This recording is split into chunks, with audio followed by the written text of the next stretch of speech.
Hello everyone, it is the second, no, it's the first. It's the 1st of July. I'm on time.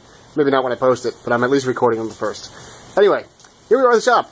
Standard, normal starting point of the first right-hand corner as you first come in. You can see I got the garage door open. Sprinklers are on, trying to grow some grass. My wife's car, my car is in the body shop.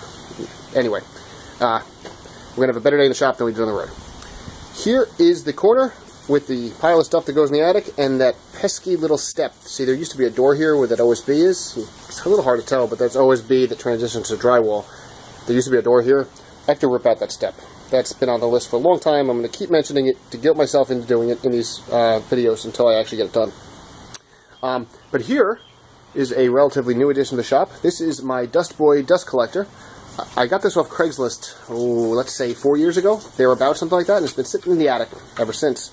So, I had a little bit of an adventure wiring it. That being said, all I did was burn through one wire and pop a couple breakers. Nothing too terrible. I was being very careful as I turned things on and monitoring the situation, which I would say is the most important thing. Don't just turn it on and leave a blind eye to it. But anyway, it's now all wired up. You can see I actually, believe it or not, besides a mistake I made wiring it, I noticed once I pulled it apart that the motor was wired wrong. So this is me temporarily wiring it so that I could test and make sure it works. And this spool up here is going to be its permanent cord. So I've also, it doesn't have a switch, which is weird. So I've got this box that I'm going to sister onto the side and throw a switch right there. So it's a little bit of project in 220 wiring, but nothing that's too terrible. It's all very straightforward. The trick is to follow the little diagram that's there on the side of the motor, and we'll be okay. So that's the dust collector. It'll get set up soon. Hopefully by the next shop tour, it'll be mobile, I think is what it's going to be. I'm ultimately going to permanently mount it, but for now, I can't really use the planer and the joiner without proper dust collection. So for the time being, I'm just going to kind of temporarily hook it up and take it from there. I'm going to have to come up with some sort of wheel thing for the bottom because it doesn't have wheels, but it'll kind of be rolled around. Since I'm going to make my own cord, I'm going to make this cord awfully long and be able to plug it in from anywhere around the shop. As we come through, here's this little stand that my planer used to be on. I really need to get rid of it. I actually got rid of it and brought it back in the shop because I just don't have horizontal surfaces. You can see right now I've got crap sitting on it that just needs to be put away. I was using that's my interior hanging toolbox. It's got all different types of fasteners for mounting to drywall. And I can't bring myself to throw this stupid stand out because the horizontal surface is nice, but it wastes so much space. Underneath it is not efficiently laid out for storage. I need to just get rid of it. There's the bandsaw. I'm not sure if I've included this video yet, but I cut some of the guard off, got rid of the stupid windows, so now I can see. And it's amazing, but being able to see the blade makes it cut much, much better. So I'm relatively satisfied with the cuts of the saw now. There's my electrical tools spread out all across the table saw.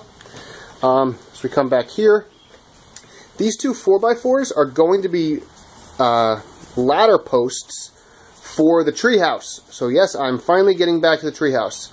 This coming weekend, 4th of July weekend, I should be getting to work on the treehouse. As we come along back here, I've still got my old 13-inch planer and the cabinet it rests on. I'm selling that to my dad, so I'm keeping the drill press. I need to make something new for the drill press, but I'm getting rid of that cabinet and the planer, which will clear up a lot more space. You can see it's awfully tight in here right now because I've got two planers. I need to get rid of one. I haven't yet built the mobile base for this. I got to build the mobile base so I can tuck that into the wall. I got to get these stupid 4x4s out of the way.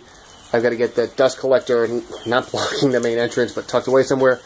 It's never going to be a big shop, but right now, oh, and I've got this benchmark table, which some people have asked about.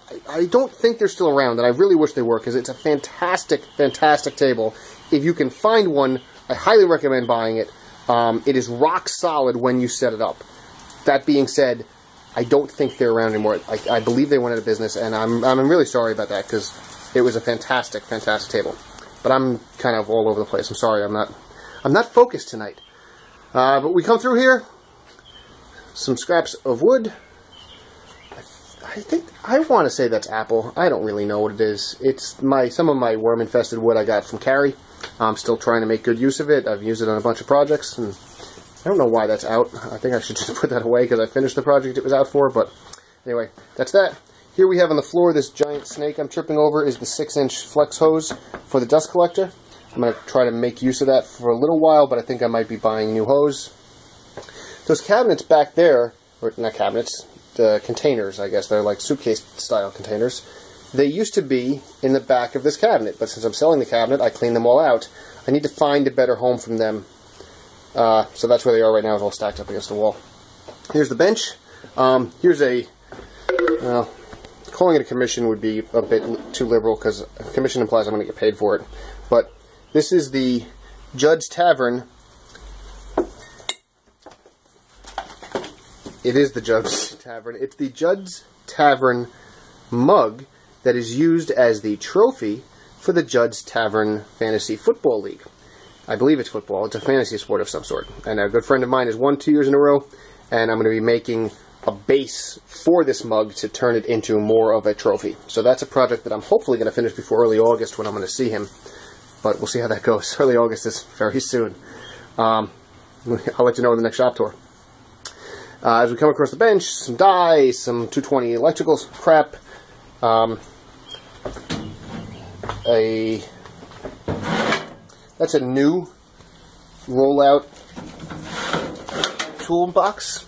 As you can see, I've got a bunch of them over here in the corner, and some of them back there underneath the miter saw. I've got a new one there, and a new one here, and I picked up these 2 new ones to take the place of everything that was in these little drawers that are all now empty.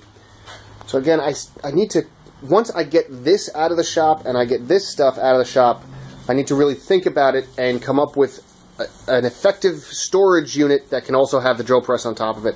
What I think I'm going to do is take these and stack them maybe 2 or 3 or maybe even 4 and kind of build a plywood frame around it and make it into a narrow rolling cart. Because if I leave it 1 deep, I put the drill press on top, I can put it against the wall, I can slide it in basically right where it is, and it'll be narrow. I think that's what I'm going to do, but I gotta play with that once I get some space in the shop.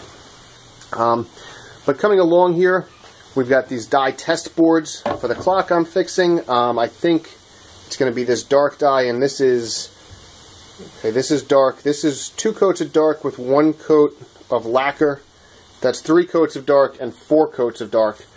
And now I need to lacquer them. I might even do 5 coats at the end and lacquer it and then see which one it is. And I am perhaps naively thinking that I'm just going to take this sample board and rip it and resaw it and use it to make the little piece I need to patch, because I just need a little piece this big by narrow.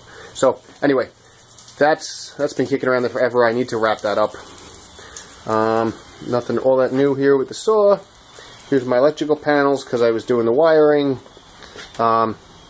Again, lots of electrical stuff. I had to add a second 220 line, which is what all this wiring is, and I dragged all the wires through a long time ago when I was doing the walls, but now I'm just connecting them as I need them, so I just connected the second one.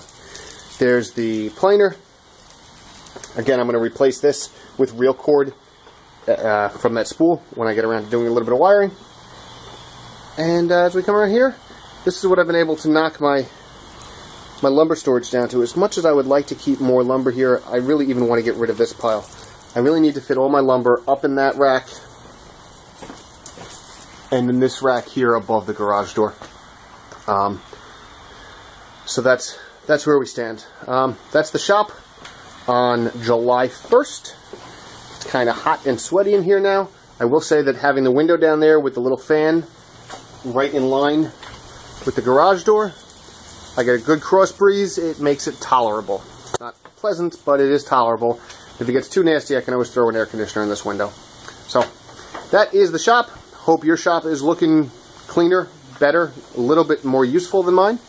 And we'll see you next month. Not quite done. There's one thing I forgot as I went to lock up. Take the lock off. This is the coolest thing. I don't know if you can see that with the glare. It's a log, and it says log splitter. That is from my friend Rob Doran. It is awesome. It lives here in the shop where my... that's where I hang the lock when I come inside. So every time I come in, I know it's the lock splitter.